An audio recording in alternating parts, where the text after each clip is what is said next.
Assalamualaikum and greetings. You know with me, Yusuf Shukri. And you know with me, Shosha. This is Dialog TVS, a space for us journalists to speak with fellow experts from various industries to get their key opinions, to get their professional views on topics that matters, topics that might impact the life of the people.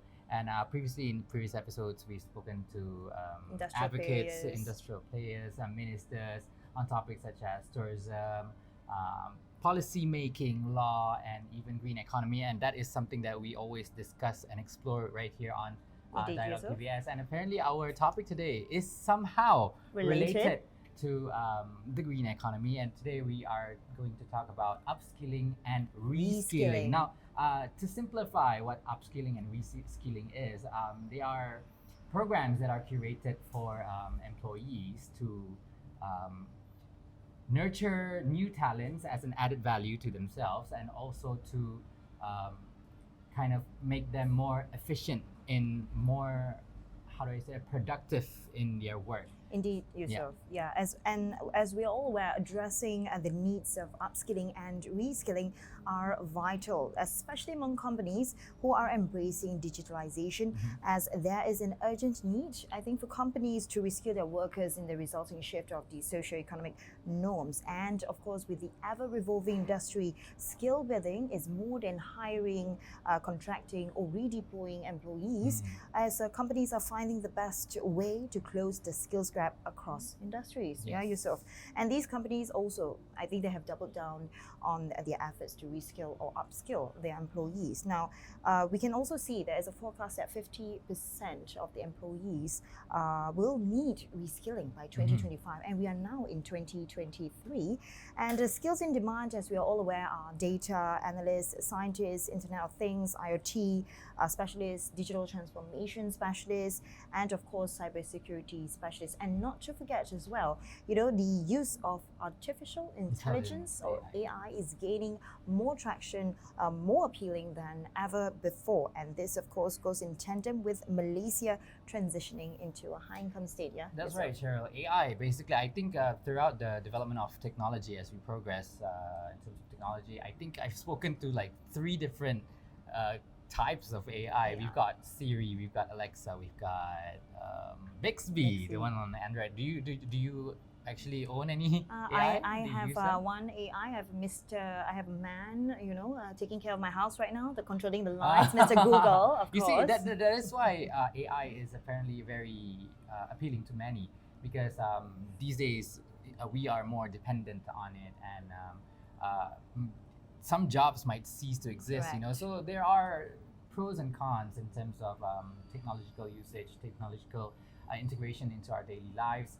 But that's why it is important for us to kind of like understand the whole upskilling and reskilling, because we are moving forward. And Correct. I guess we need to understand this topic more, and what are the impacts that it has. for True, our daily lives. Yusuf. And of course, the question, Yusuf, that we seek today is Sarawak ready in terms of the changes in its workforce, in upskilling or reskilling? And of course, how can those in the workforce benefit from these transformations, as it highly impacts their daily lives? Now, today, ladies and gentlemen, we are fortunate enough to have the Chief Executive Officer of Yayasan Peneraju, Encik Ibrahim Sani, who will, of course, allow us to dive deeper on the topic. Please welcome. Welcome. Thank you very much for having me on. I think it's what you spoke of just now, both Yusuf and Cheryl, is actually quite important. The reskilling and upskilling of our talents, especially here in Sarawak, has to be given a deeper thought and a deeper purpose. This is because when we created Yayasan Peneraju 12 years ago now, the idea was trying to create that critical mass of Bumiputera talents across various sectors, especially those that can garner greater income. When you think about, say, for instance, an accounting technician, what does it take for an accounting technician to get a little bit more salary than needed? So an accountant technician or a secretary would probably earn 1,500 or 2,000 ringgit. Using a scholarship garnered from Yayasan Peneraju, this individual, after a certain amount of time, can now get up to 5,000, 6,000 ringgit once they completed their chartered accountant status. So that is one example of how we can actually upskill our talents from getting the whatever meager salary that they were earning before, and then they take on our scholarship, they can now earn better salaries. In Sarawak, in Kuching, we are partnering with the Sunway College for the ACCA training. That's an example of how we're trying to help our talents. But there are 4 other thrusts that we're doing. One of them is, of course, the Peneraju skill, where we are retraining our talents here in Sarawak in the TVET space, or in the TVET scene, including chargeman, wireman, boilerman, welder. So these individuals were earning whatever the salary that they were earning.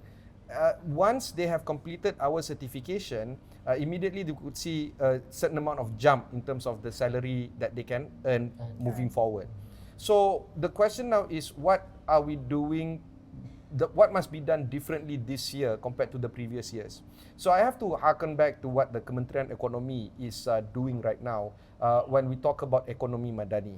Under Yayasan Peneraju's activities, we are governed still by Kementerian Ekonomi because Kementerian Ekonomi, or the Ministry of Economy, has 3 agencies that will look into the Bumiputera agenda. One, of course, is Yayasan Peneraju, the agency that I'm leading.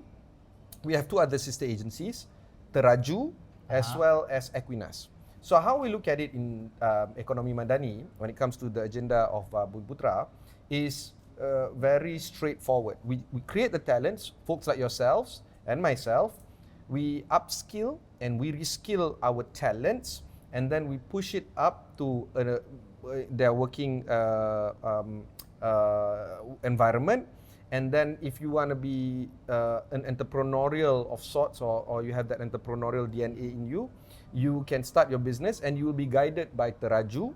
And if your business survives that most dangerous first 5 years of doing business, because I think 90% of businesses fail in the first 5 years, then you pass that stage of infancy and you grow into a little bit of maturity. You want to get more investments in the private scene, then you can actually get funding from or get support from Equinas.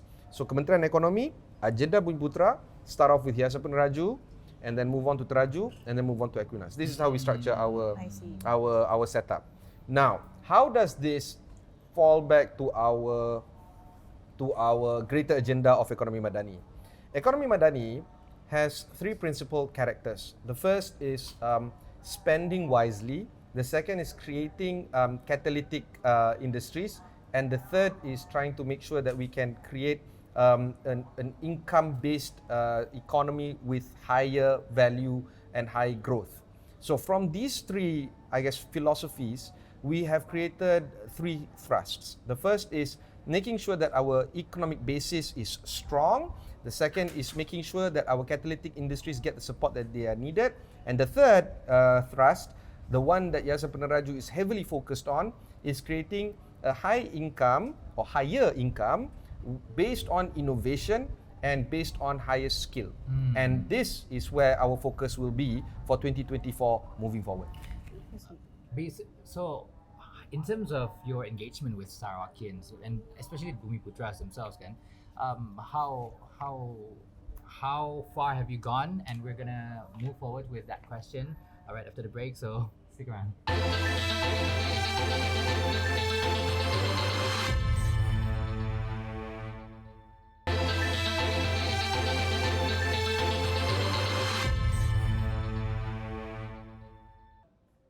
Welcome back to Dialog TVS with Mr. Ibrahim Sani. Today we're talking about upskilling and reskilling. Before the break, we posed a question to Mr. Ibrahim regarding the Yayasan Peneraju's engagement in Sarawak. How is that now? Okay, we have a lot of program partners in Sarawak, and it's fantastic working with them.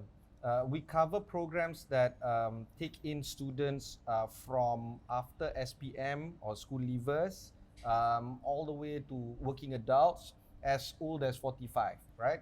So generally speaking, while we have all these 5 thrusts in academic, in which we call TUNAS, skill, Peneraju skill that focuses on TVET, Peneraju professional that focuses on financial services, things like ACCA, or CIMA or ICAEW or even CFA. And of course, we have Peneraju specialist where we focus on taking Bumiputera MOs and turning them to specialists in family medicine as well as internal medicine.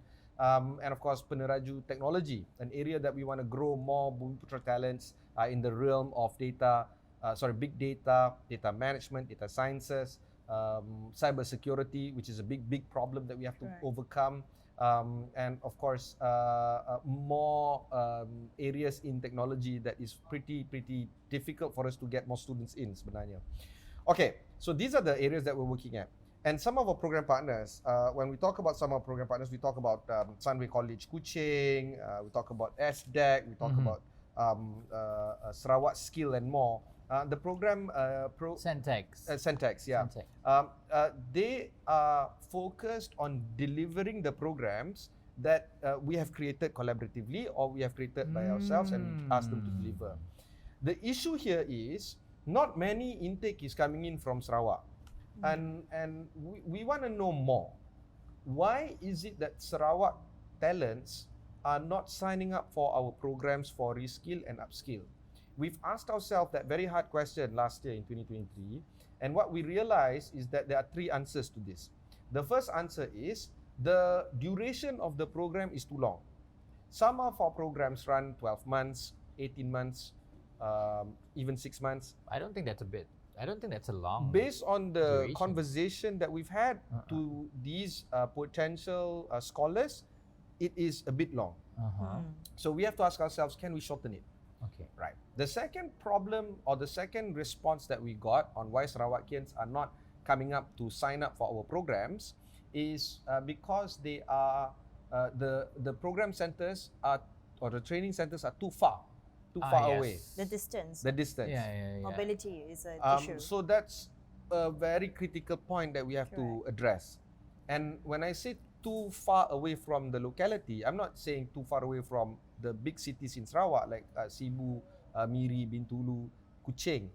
Even towns that are in the pedalaman or the periphery, it's too far from their residences to the smaller towns.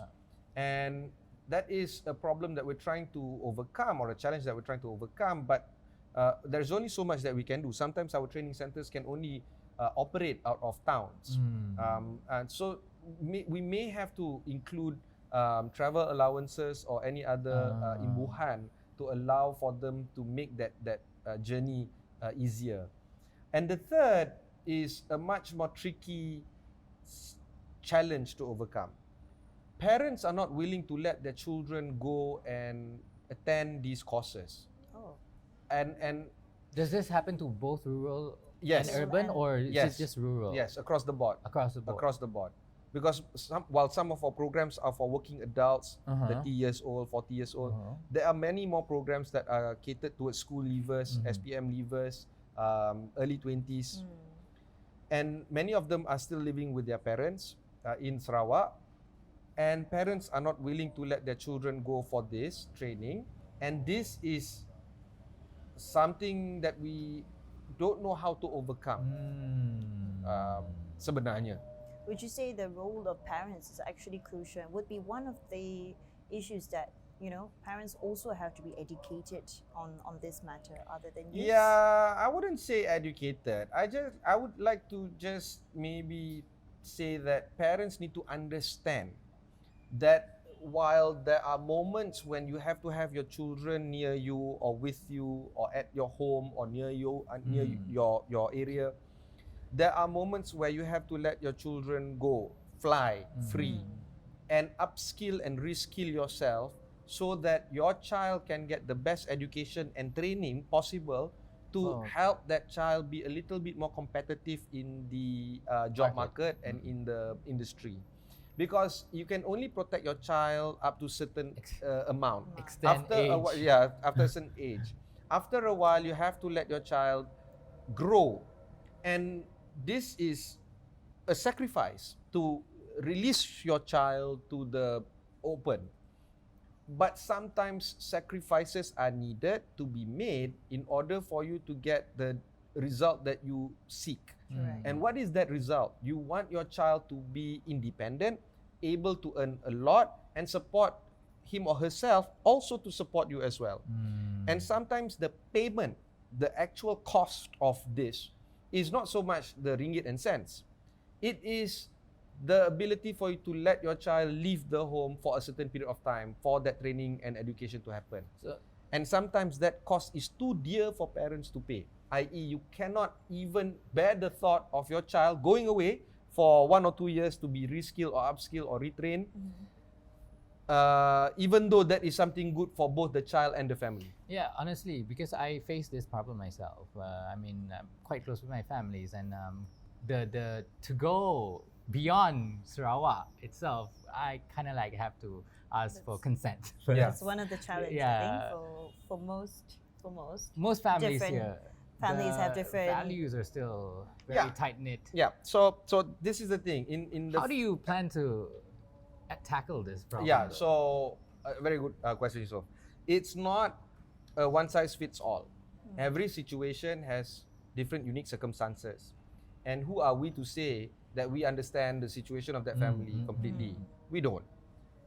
Even from me, when I, as a Semenanjung coming here to Sarawak, I come here with the utmost humble and appreciativeness that I don't really understand the situation that is currently happening here. But what can we do about this? Other than the fact to appeal to parents to allow for their children to get the training and education possible. Now, besides that, we also have to acknowledge that Sarawak intake for Yayasan Peneraju is actually quite low. We have 65,000 scholars right now. Currently. Those that have completed Oh, that's who have our completed training. the training. We've been in service for the past 12 12 years. years. This Valentine's Day is going to be our 12th anniversary. So Oh. dime a dozen. Happy What a anniversary day. in advance. Yeah. There's a lot of people that have done so much over the past 12 years to achieve this, and the joy on seeing 65,000 graduates of or receivers of the funds that Yayasan Peneraju has given, that gives us a lot of pride to see that the talents are now serving the community and the economy. But from that 65,000, only 2,200 is coming from Sarawak. Oh. So that amount is actually quite low. Yeah. So comparatively speaking to other states in Malaysia. yes. see. Very low. Oh.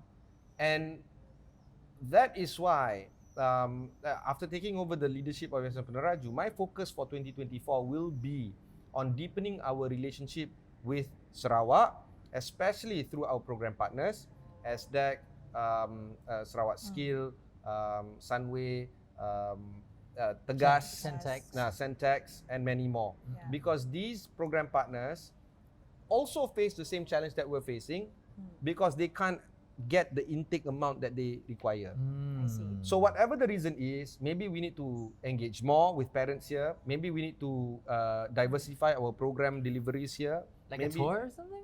tourism is a big area of concern for us, especially for Sabah as well, on top of In Sarawak. what aspects and why so? Okay, so when we talk about tourism, Sabah and Sarawak really excel in this. But that was before COVID. Correct. Because during COVID, tourism was among the hardest hitting industries. Industry due to the pandemic. And those that were trained in tourism, especially hoteliers, management, hospitality, tour guides, they have now reskilled their skill sets and they have now transitioned out of the tourism industry to serve other sectors. And this is post-pandemic, so 2001, 21, 22. Now we're in 2024. It's very hard for you to get them back into tourism, considering that they're growing in their own new skill right now.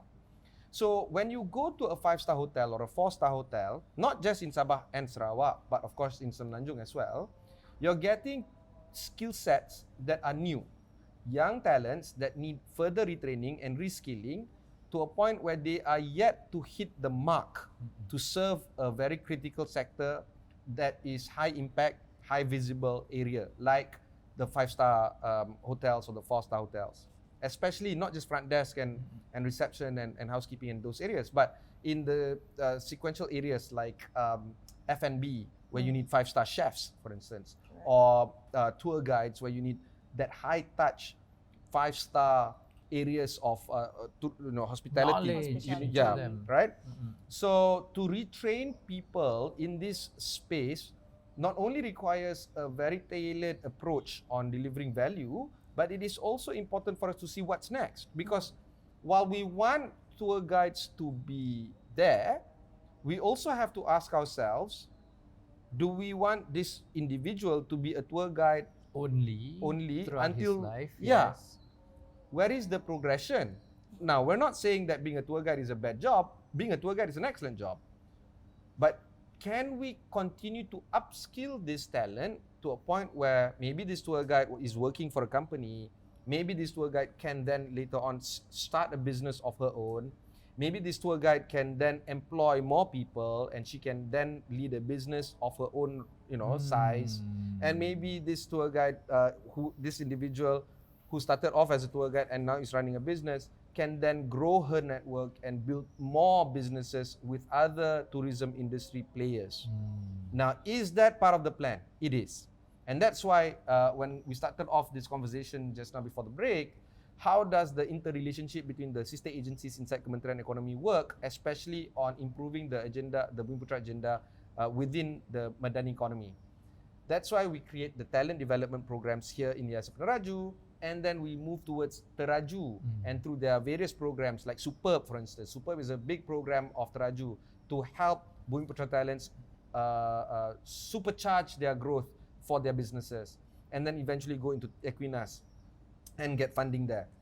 That process, that interrelationship between these sister agencies, and not just within Kementerian Ekonomi, with other agencies across the government, can we do it more seamless for 2024 moving forward? And that is going to be the main focus for the Madani economy for this year and the next 2-3 years to come. Yeah, and Alright. speaking on this year and the next 2-3 years, this is definitely we need a different approach, especially for industries and the ever-evolving economy as well, right? Right, Mr. this Ibrahim? is the key point here. You've touched on a very important point, Cheryl. The unity government for this year is adamant on trying to create more focus towards the development of Sarawak and Sabah. And federal agencies like Yayasan Peneraju and many more like us is much more committed now than ever before in delivering value and growing our presence here. In fact, the Deputy Minister of Economy is from Sarawak. She's the MP of Mukah. She's saying we need to do more in not just the big cities in Sarawak, but in peripheral cities as well.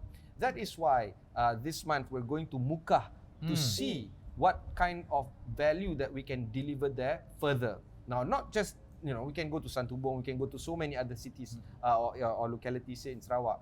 Whatever it is, the work that we've done so far, the past decade in Yayasan Peneraju, is more of developing the requirements for Semenanjung or delivering value for the big cities in Malaysia, in Semenanjung as well as in Kota Kinabalu and Kuching.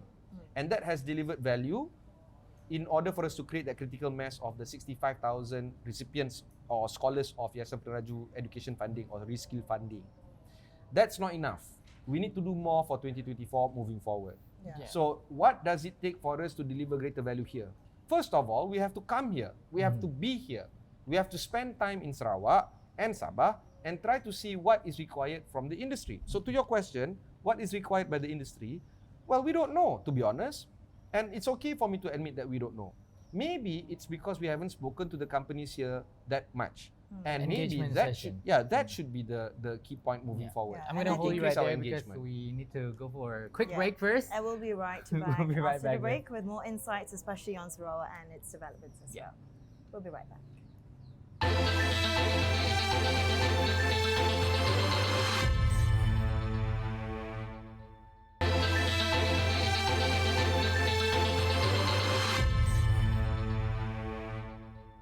Hello there and welcome back to TVS Dialog. We are talking about upskilling and reskilling. We've got insights from Mr. Ibrahim, Sani, who's our guest today. Yes, please He's, welcome from him back. Yayasan Welcome back. Peneraju. If you want to know more about Yayasan Peneraju, what are the programs that they are offering, you can head on to their official website. It's yayasanpeneraju.com. Regarding this, right? Yeah. Because only millennials, folks like me, go to websites. I Uh-huh. think people like you don't TikTok? normally go to TikTok. We're on that's why we're on TikTok. We're on Instagram. We're on LinkedIn. LinkedIn. And just search for Yayasan Peneraju there. Yeah. I mean, for more details, about the courses themselves, website. Okay, all right. And of course, all of Yayasan Peneraju social media platforms across all platforms. And also, earlier in Ibrahim, we were speaking about industries, and this is actually a very interesting topic. And I'd like to shift further into Sarawak, particularly. I mean, in your opinion, what the employment market demand in Sarawak across various industries may still be small and poses challenges in the future? I mean, what is, in your opinion, what's the main demand of the Sarawak employment industry? And also, how prepared is Sarawak in facing rapid changes like digitalization, per se? Okay. To answer this particular question, we have to look at what the bigger problem statement must be, and before we start to create these solutions here. The way I look at it is, we have to ask ourselves, what does it take for Sarawak to be the number one economy in Malaysia? What does it take? The way I look at it is, to answer that particular problem statement, is number one, we have to develop local talents locally. Correct. That is extremely crucial. If we can develop Sarawak talents in Sarawak, best case scenario, and what does it take to do that? We will do it. And currently we are. And that's why the relationships that we have with our program partners here is delivering that particular area of concern. The second is, can we develop Sarawak talents where they are needed the most? For instance, we are big on hydrogen energy. We want to create better businesses for, say, the hydrocarbon business. We want to create talents in the cybersecurity realm and startup aspects here in Kuching, as well as to go in tandem with the program. Does it mean that we have to take the Sarawak talents outside of Sarawak to be reskilled elsewhere and then come back to Sarawak? The answer is yes, and that's why we are doing it here in Yayasan Peneraju. In fact, some of our programs, we are also looking for job placements as well. On top of training them, we are also working with our program partners to find the job placements so that they are getting the necessary jobs within their areas of concern. So that is the second component. First component, training local talents, keeping them locally. Second is training local talents and try to put them in the industry. And the third is trying to find the best talents to come to Sarawak. And that, while it is important for us to look into it, unfortunately, I have to draw a boundary and say, Yayasan Peneraju is not into that realm. We are not in that business, but at least the first two we are, and we are doing it. Or at least we're trying to do it well. Would you consider yourself as someone who has upskilled Or reskilled himself? himself? I mean, off camera, you talked about being a accounting graduate, right? But Let me tell you a story. To answer your question, yes, I am one of those people that have reskilled myself. I don't know whether necessarily upskilled, but I have definitely reskilled. So, being trained in accounting and graduating in the worst possible time ever, which is the global financial slowdown crisis, in 2008, there wasn't so much accounting jobs made available for me. That's right. It's made worse because I'm not as bright as many of my colleagues. Where people are graduating with a Humble. No, bukan humble. 2 point something is not humble, brother. When it comes to a 4.0 GPA point grade. So as you can imagine, the first class honors, second class honors, third class honors, they have their pecking order in terms of getting a job. So I had to, first of all, pivoted and work in the legal sector and the parliamentary sector. So I serviced an MP and tried to understand a little bit better about legal papers. And then when the economy got a little bit better, I worked in a bank, first at a small bank, then at a big bank. And then in that process, I have to upskill myself quite literally. Accounting can only do so much, a degree in accounting. But when I wanted to do more, i.e. debt capital markets, Islamic banking, corporate finance, mergers and acquisitions, and trying to understand these things better, the skills of upskilling were trained by that bank, and I got that particular retraining. But it was 2014, 2015, and there were some situations in the country where we had to discuss at length about the ongoings of, say, for instance, 1MDB and corruption. So that allowed me to enter into the space of a business radio in Kuala Lumpur. Business radio. So that is my first foray into journalism. Never did I imagine myself to be a journalist or a presenter. To embark on this journey of Never expected, never wanted. When I was a child, I wanted to be a policeman, not a TV Oh host. wow! You know what I mean? Okay. That kind of thing. So totally So different it was a profession. totally different thing. But because the topic was very much close at heart, Correct. i.e. Corporate Malaysia, it was easy. It was one of the smoothest transitions of me doing a job. It was really hard for me to train to be an investment banker. Very hard even. I spent upwards of 120 hours a week working, right? 100 hours a week is an average for me. 120 hours was the kind of work hours that I was pulling at that particular investment bank. Now, that was hard for me. But joining journalism was easy because I did not stray away. I didn't have to talk about politics. I didn't have to talk about social sciences or social studies You're or whatever. a niche in It your was own. yes, I was a niche area in my area, which is corporate Malaysia. I see. And then later on, I upskilled myself to be trained into journalism for TV or broadcast. Right, radio is one thing, but that's when I learned how to edit audio files, do podcasts, publish podcasts, right, and try to sound good on TV, on radio. But then, as you know, I'm not as pretty as you guys, so I have the face for a radio. That's what they say. So then I have to learn how to be pretty or at least interesting enough for people not to switch off the TV station, and I had to reskill myself and upskill myself and be good on TV. So that was okay for 6 years. Now I have to pivot yet again to work in a Back to foundation, back to corporate, which is a governmental agency / corporate. So that process of continuously adapting to changes has to be there. But not many people have that, Drive. gusto to try a new industry, to just whack it. That's And right. what's the worst that can happen? You lose your job, you fail. That is okay. Failing is fine. You have to learn from it, and if you don't learn from it, then it's not okay. But sometimes great things happen only when you take risks. Now, that is why in my role here in Yayasan Peneraju, I want to appeal to people that want to take risk, have that gutso to pivot, to change industries, and we will support them through their upskilling and reskilling process. Because Yusuf, your question was, did I upskill and reskill myself? Well, yes, but it was in an unstructured way. It was only happening at the places where I worked. There was no real certificate of me. Mana ada certificate broadcast radio? Tak ada. Yeah. We have a degree for it, but yeah. for specific jobs, we don't have. Yeah. This is why at Yayasan Peneraju, the reskilling and upskilling that we have is not just to meet the industry demand, but certificates and certifications that is recognized by the industry. So that the moment you join our program, you are already upskilling yourself in one way. Your CV is already, you can say that, you're taking a particular kelulusan or pensijilan, that's already valuable enough. Then when you finish your program, you will have that certificate. That's another level of, another point of leveling up. So when you apply, you can level up. During the studies, you're leveling up. Finishing the studies, you're leveling up.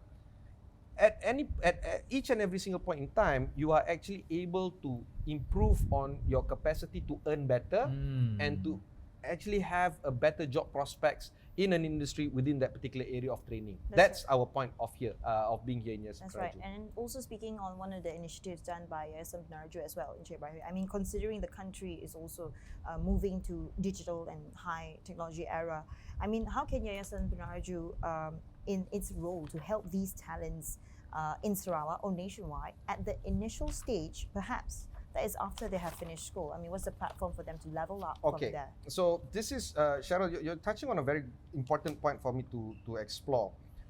This is why we have pilot programs that we are currently doing with a few program partners. These pilot programs, we're trying to focus on small number of intakes of scholars, maybe Yes. 20, 30 scholars. And some of the pilot programs we're doing with SDEC and with Tegas in the realm of digital innovation and digital entrepreneurship. We're also doing something where we're looking into Aeon XR, training Aeon XR. for virtual reality and augmented reality. VR and AR. Yeah. I don't want to overstep because I don't know these things. I'm telling you now. All right, I'm still a millennial, so I don't know these things. So, but what we're trying to do is in Sarawak, there is a small demand, maybe not a lot, Yes. but a small demand of young talents, these Gen Zs that want to be trained in these kind of skill sets, but they do not want to leave Sarawak. If that is the case, we have these pilot programs that we're currently doing. This is to support the agenda of the Sarawak government in trying to make Sarawak the IT hub for the region. Now, when I attended WCIT a few months ago Yeah. at the Borneo Convention Center, I think I Recently. must have walked past you guys there. Most probably. Um, that's us, all right. It was so interesting. Were you guys there when we had the conversation with the She digital? was one of the moderator, if I'm not mistaken. No, yeah, that's right. No, there was this In one of the rooms. digital, an AI nurse. Yes. what's- Grace. Grace. Grace the Yes, robot. Right. Grace. That's going to be my nurse, you know. Oh, in wow. 20 years from now. Oh, You know what I mean? Yes, okay, yes. okay. I mean, for most of us, I think. For most of Yeah, us. for most of us in the healthcare sector, it's going towards there. Yeah, because by 2040, 25% of Malaysians will be above the age of 60. We Correct. all know this fact. So Malaysia is an aging nation, and by 2040 we are an aged nation, and many of us are not looking so much into the grey economy. So this Dr. Grace, Nurse this Grace. AI nurse Grace that we were having a chat with at WCIT at the Borneo Convention Center. You managed to converse with her. I did, and I caught it on tape as well. It's amusing, but also and interesting, but also scary because what does it mean for nurses of today? Does it mean that they're going to lose their jobs by in 10 years' time? 10 years or 20. Or does it mean that we have to think of ways on how to reskill them so that they can then work with Nurse Grace out there, the Nurse Graces Human out there, nurses. human nurses work To work alongside. with AI nurses. All right. So clearly that is the way forward. We need to just learn how to work with AIs. Integration of these. Do we have programs for it now? methods. No, tak ada. All right. Should we have it? Of course. Of course. Are we doing it right now? Yes, we are. So the question is, can we then develop these small little programs, these pilot programs with our partners here, like Tegas, like SDEC, like Sarawak Skill, like Yayasan Sarawak, and many of the other agencies. In fact, the state government of Sarawak itself, can we work on these programs to deliver these program trainings here in Sarawak? Definitely. And that's why 2024 is going to be a big deal for us, for Yayasan Peneraju in Sarawak. Yes, and that's interesting enough and also very provoking to know what's there to cater the demands in the future and also for Sarawak. And we'll be happy to hear more on that. But right before that, we'll be back after a short break. Encik Ibrahim? Yes, so we want to know about how to sign up for Yayasan Peneraju's programs and stuff like that. All that and more right after the break on Dialog TVS. Stay tuned.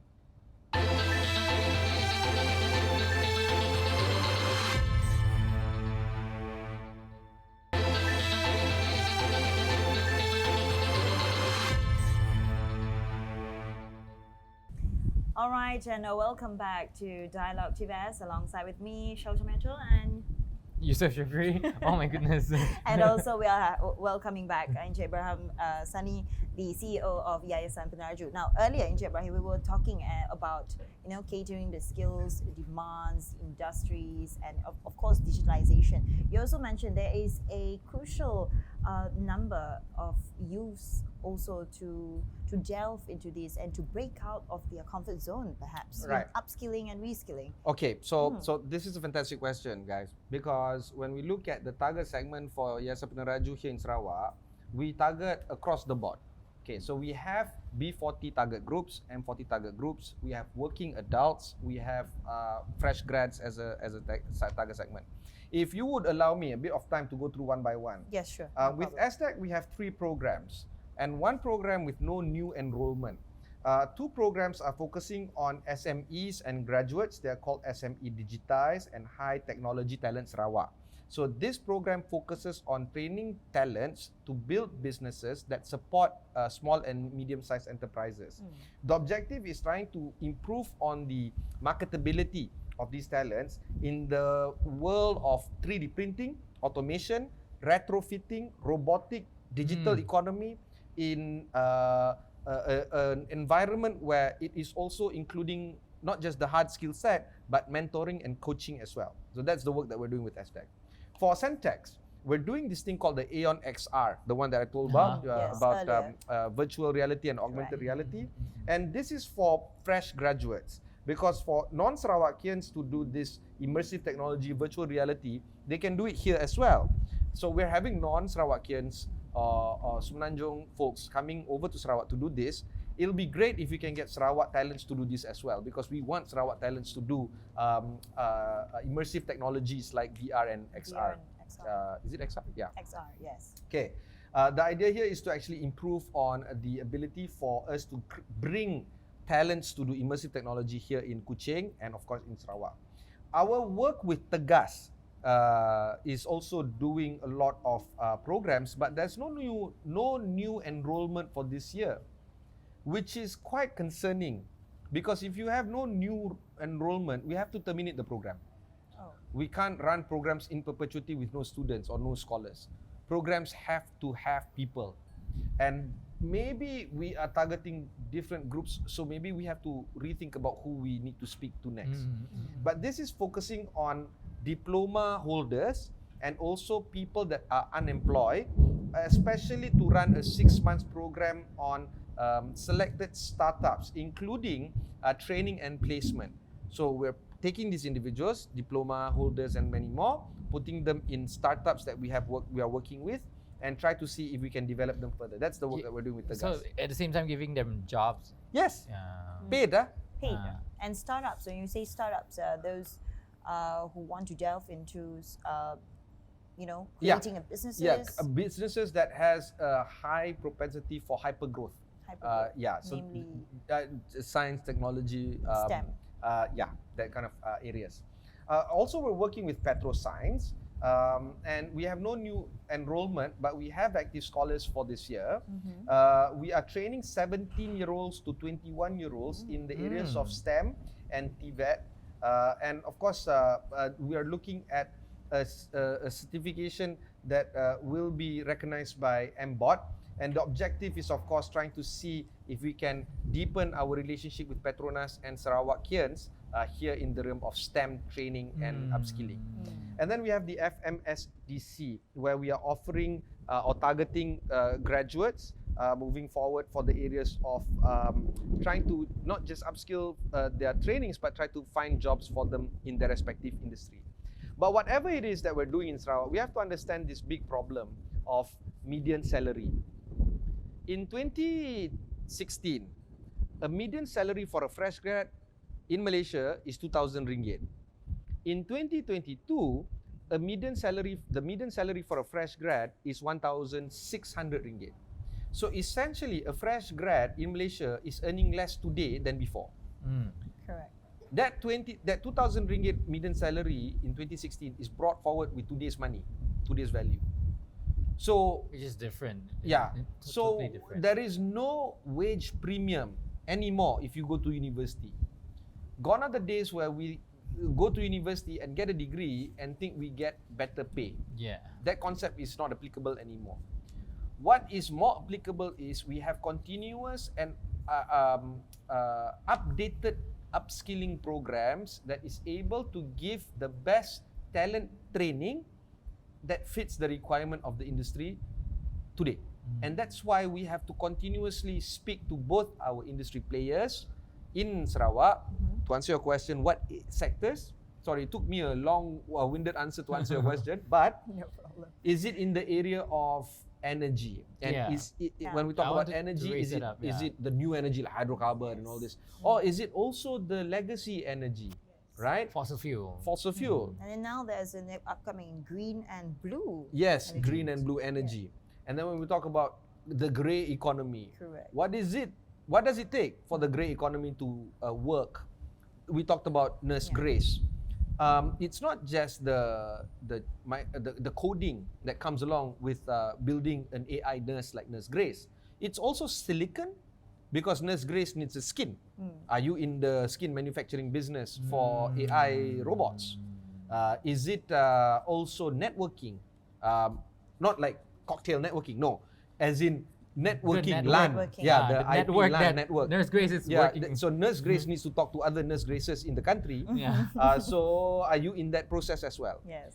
It's also manufacturing, literal manufacturing of Nurse Grace, because Nurse Grace will be built out of silicone, metal, fiber, microfiber, fiber optics. Are you in that space as well?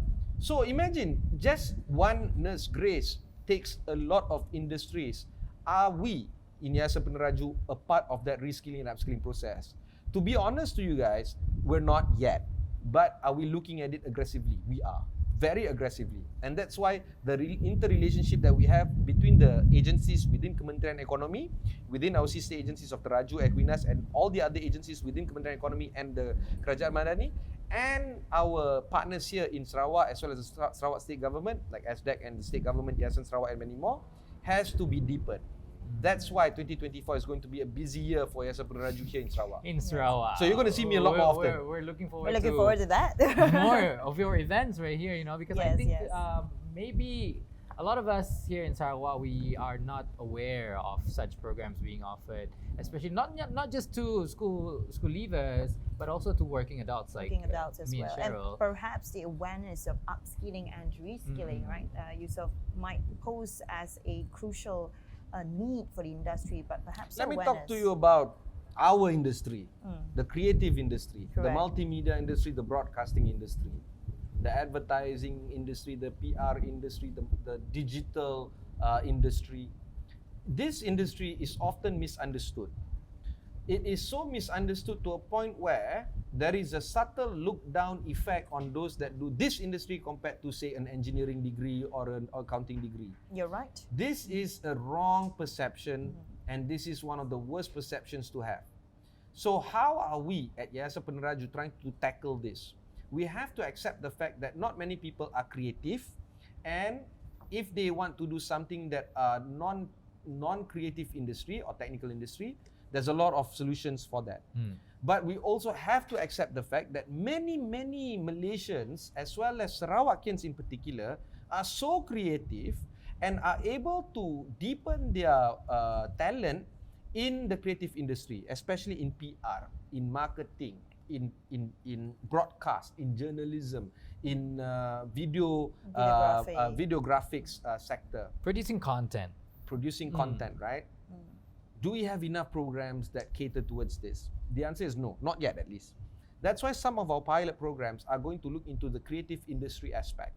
Now, whether or not this can be scaled up to be a permanent program in the future, we don't know yet.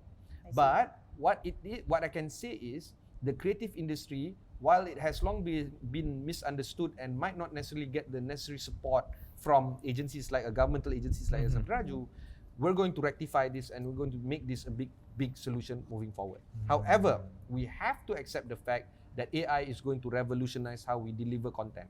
Yes. We have Midjourney, the ChatGPT for videographers. We have ChatGPT itself, right? How can we create broadcasters like yourselves and work alongside AI? I want to ask questions because these days AI, as we go on, I think AI would replace a lot of jobs. Yeah. Writing, even news anchors. news probably anchors. I soon. mean, and then these days singers are turning themselves into AI. for example. I just saw one singer who's an AI. Can you believe it?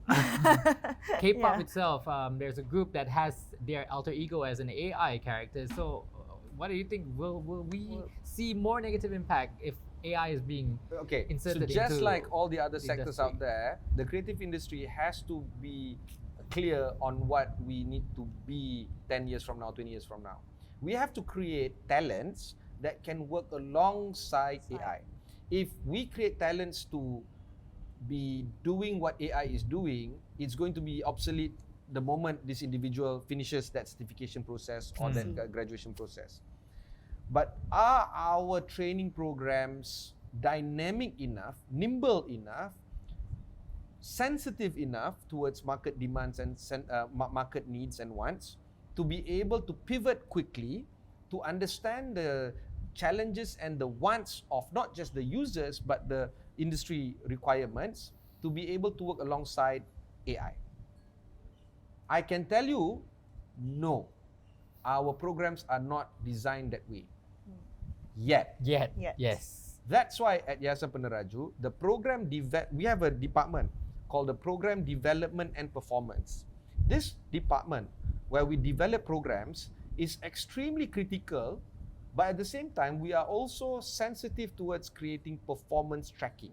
And that's why, if before Yayasan Peneraju is focusing on input, the number of people coming in through our programs, and the less focus on output and outcome, moving forward, we're going to focus so much on outcome and output That's why we want every single person that goes through our program to partake in our alumni club. It's called SHIFT, or Scholars for Transformation.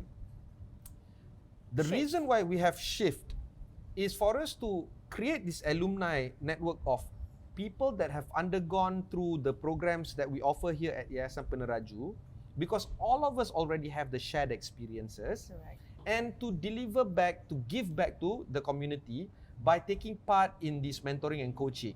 So just because you have passed the program, Yusuf, doesn't mean that you cannot talk to Cheryl, because Cheryl's doing the program now. We want you to talk so that you can then talk to me as I undergo my program.